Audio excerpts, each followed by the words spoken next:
Okay, got a starting issue with the KLR. I did an Eagle Mike 685 kit, and the challenge that I'm having is it won't start when it's cold. It's impossible. I mean, it will, but it takes forever to start. But if I use starter fluid, it works fine. So we don't know what's going on with that deal. Engine's cold, hadn't been started for a few days, so I'm gonna do a cold start. Okay, do the choke, the enricher valve, turn it on, hit the starts up for a second, right? And nothing. But if you turn this back off, it'll fire.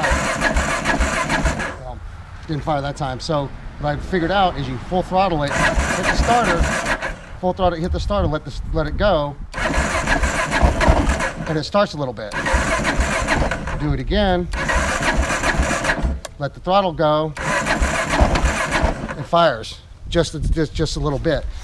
But if I put starter fluid into the airbox, of course, it starts frying. Let's do that.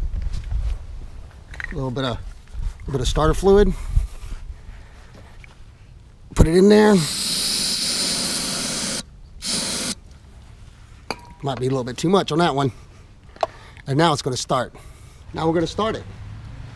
Choker and enricher valves off, keys on, no throttle, nothing.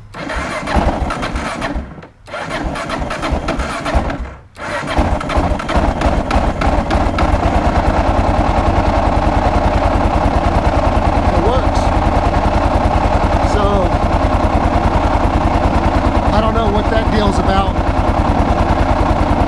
When it starts right up, no problem. When it's cold, when it's warm, there's no problem. Just barely touch the button, start the button, it starts right up.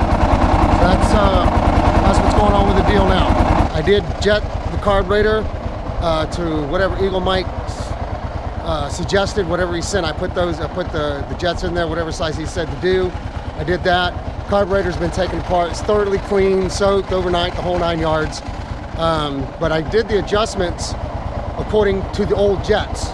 So I don't know if that makes a difference with starting it or not, or the enricher valve's jacked up or whatever it is. Anyway, there you go.